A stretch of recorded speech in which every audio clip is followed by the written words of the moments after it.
Ô Silva, dá uma chegada aqui, por favor. O que foi, Tito?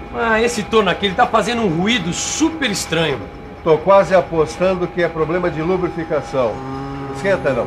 Aliás, isso me lembra uma ocasião em que me furou um pneu, rapaz.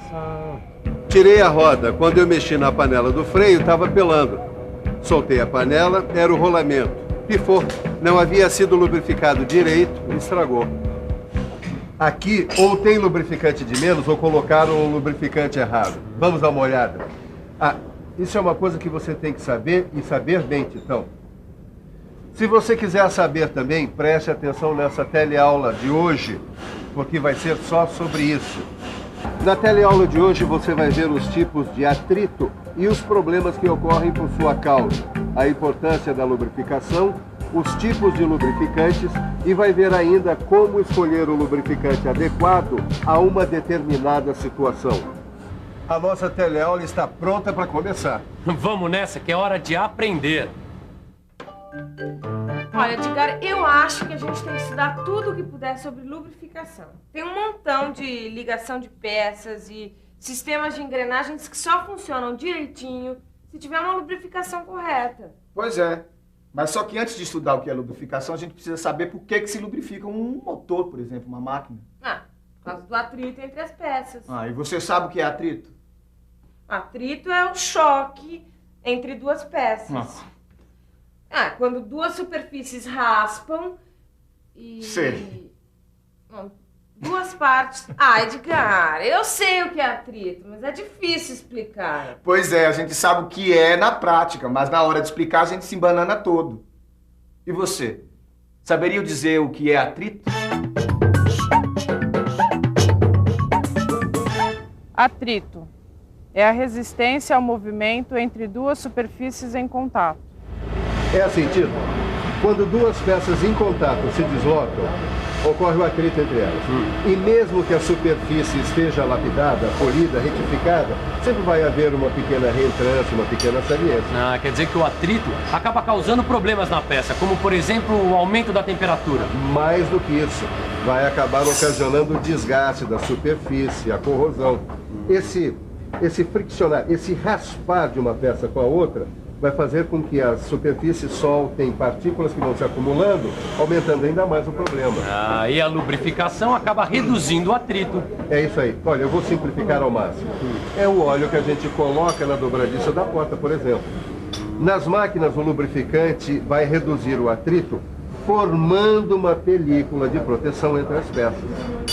Um lubrificante é uma substância colocada entre as superfícies para diminuir a resistência ao movimento. Bem, vamos tentar explicar isso melhor. Eu estou aqui numa indústria que produz lubrificantes e eu vim conversar com o Dilson, que é analista químico. Dilson, explica pra gente que tipo de trabalho vocês fazem aqui. Bom, aqui a gente testa os lubrificantes produzidos para ver se eles estão dentro do padrão de qualidade exigido. Nós estamos aqui, por exemplo, ensaiando os óleos no viscosímetro automático. Quer dizer que para cada tipo de lubrificante tem um ensaio diferente? Isso, claro. Veja bem, deixa eu te mostrar aqui. Os lubrificantes não são uma coisa só. Existem vários tipos, em forma de graxa, e esses aqui, tipos de óleos. Por exemplo, esse mais viscoso, esse menos viscoso. A grafita é um lubrificante, a parafina também. Então existem vários tipos. E para cada um desses lubrificantes existe um ensaio específico. Mas a gente pode dizer que um bom lubrificante tem certas características comuns. É isso mesmo. Então preste atenção e guarde bem. Um bom lubrificante tem que manter separadas as superfícies durante o movimento, ser estável nas mudanças de temperatura, não pode atacar, ou seja, corroer as superfícies metálicas e deve manter limpas as superfícies lubrificadas. Olha, Nildo, depende de como for montado o sistema, uma parte vai continuar raspando na outra do mesmo jeito. Mas é que existe uma espessura ideal para a película lubrificante. Olha aqui, ó. Essa é a altura de uma das partes rugosas que estão em contato, H1. H2 é a altura da outra parte áspera, essa aqui. E aqui, H, é a distância entre as duas partes. Nesse caso, a espessura ideal da película lubrificante tem que ser tal que preenche esse espaço todo aqui, ou seja, H é igual a H1 mais H2 mais H. Aqui está dizendo que, de acordo com a espessura da película lubrificante, o atrito pode ser atrito limite, atrito misto e atrito fluido. Figura, deixa eu ver. Olhando bem... Bom, vamos pensar um pouco? Bom, deixa eu ver. Lubrificação por atrito limite. É quando a espessura do lubrificante é muito fina e daí as partes ásperas das peças se encostam. Lubrificação por atrito misto. É quando a espessura do lubrificante é maior, o lubrificante é mais consistente, mas ainda as peças se tocam quando elas se movimentam. Lubrificação por atrito fluido. Só pode ser quando a espessura do lubrificante é maior que a aspereza das superfícies. E aí, ele separa completamente as peças, uma da outra.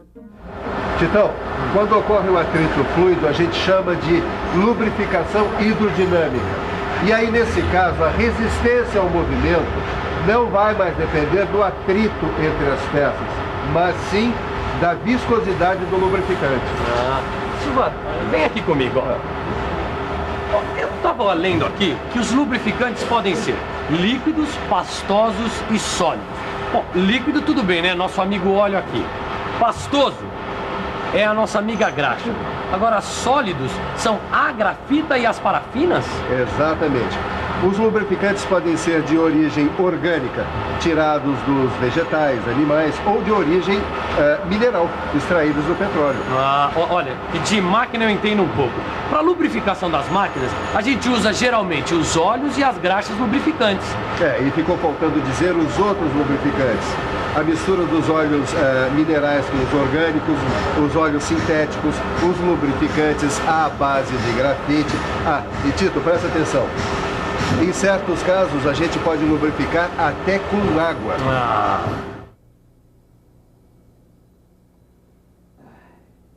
Obrigado, Gilson. Calorzinho aqui tá brabo, gente. Mas vamos lá. Óleos minerais. Eles são muito usados porque eles são baratos e oxidam pouco. Eles vêm principalmente do petróleo, não é, Gilson? Eles são extraídos principalmente do petróleo e, em menor escala, do carvão, da pedra lignita e do xisto betuminoso. E eles podem ser classificados de diversas maneiras, não é? Isso mesmo. No caso dos óleos lubrificantes, a classificação mais utilizada é pela viscosidade.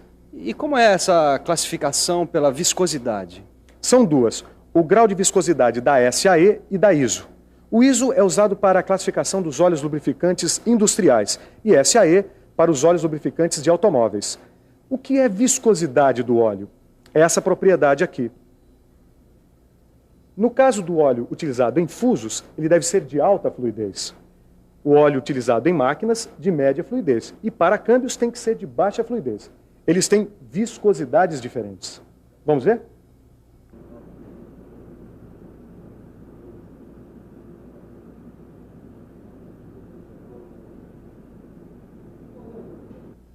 Gilson, mas tem também as graxas minerais, não é? É isso, só que no caso das graxas, a classificação é feita segundo sua consistência, nos moldes propostos pelo NLGI, Instituto Nacional de Graxas Lubrificantes dos Estados Unidos. Tito, olha aqui. As graxas lubrificantes, em comparação aos óleos minerais, têm maior consistência plástica, tá vendo? As graxas são produtos obtidos pela combinação de um líquido lubrificante e de um espessante. Bom, mas isso você já viu, não é? O que eu sei é que o líquido lubrificante geralmente é um óleo mineral. E o espessante são sabões metálicos à base de sódio, cálcio, bário, lítio e alumínio. Mas existem as graxas especiais que são feitas com outros tipos de óleo e de espessante. Agora, vai metendo a mão na graxa que ainda tem coisa para aprender, viu? Olha aqui, Edgar, óleo de oliva. Esse aqui também é um óleo orgânico. No caso, esse veio da azeitona, né? Esse aqui, como o óleo de rícino, sebo e outros óleos, eles são todos orgânicos, porque eles vêm de animais ou vegetais. Eles têm alta capacidade de lubrificação, sabia? Então vamos usar esse em algumas partes do nosso kart. A gente até pode, Ed. O problema é que eles envelhecem muito rápido, sabe? Eles ficam resinosos, espessos. E, além de tudo, eles são muito caros. Por isso, eles só são usados em ocasiões especiais. Então, guarda esse aí pra gente usar na salada, tá? Mas acontece que ainda existem as misturas de óleos orgânicos e minerais, os lubrificantes sintéticos e os lubrificantes grafíticos. Mistura de óleos orgânicos e minerais. Lubrificante sintético, lubrificante grafítico. Bom, sobre isso nós temos uma fita aqui, ó. Vamos assistir junto. Fique por dentro.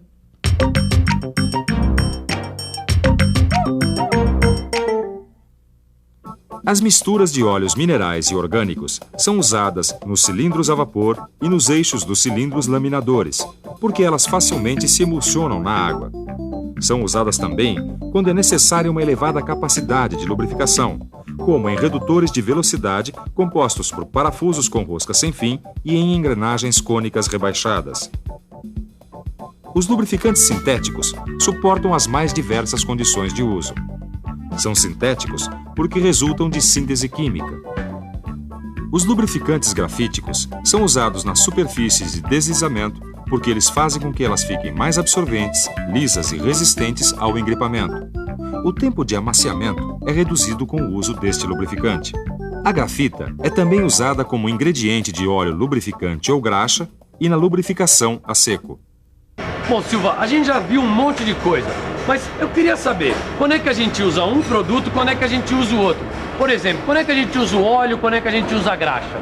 Titão, a graxa é mais usada na lubrificação das partes da máquina que vão ficar expostas às substâncias do ar, a poeira, como por exemplo a escavadeira, ou quando vão ficar expostas ao aquecimento, como é o caso do laminador.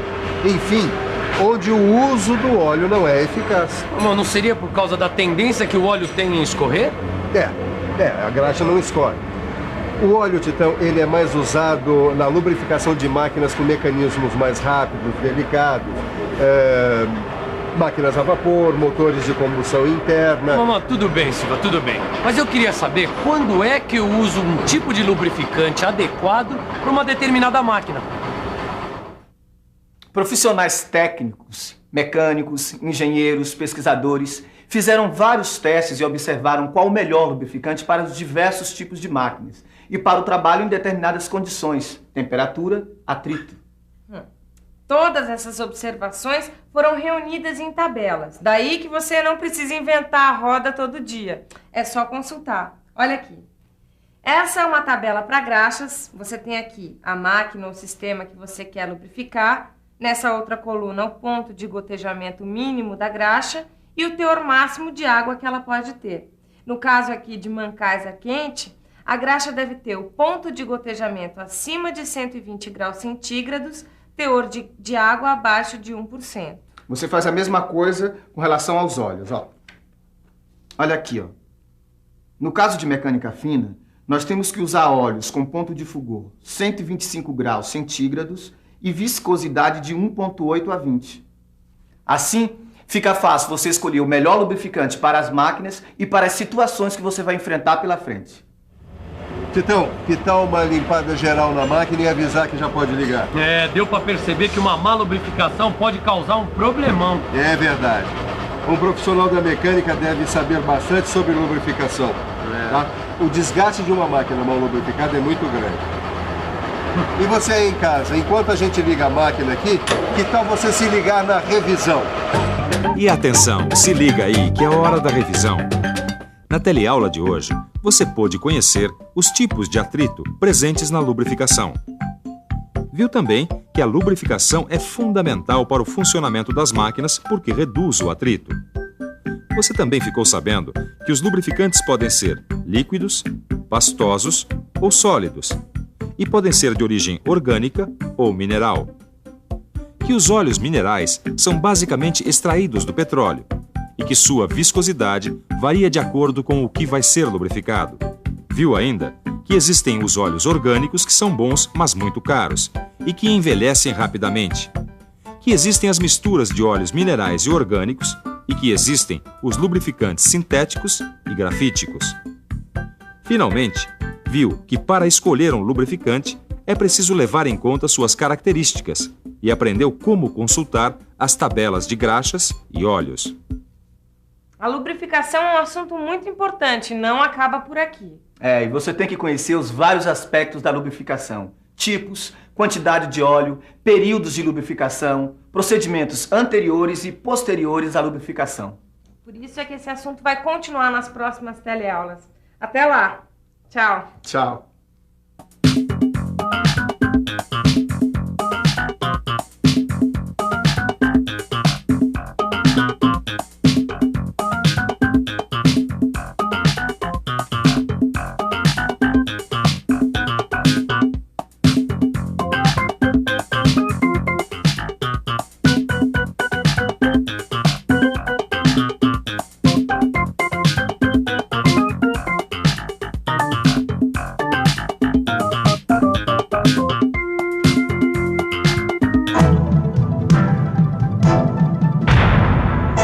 Telecurso 2000, um programa de educação do Sistema Fiesp e da Fundação Roberto Marinho.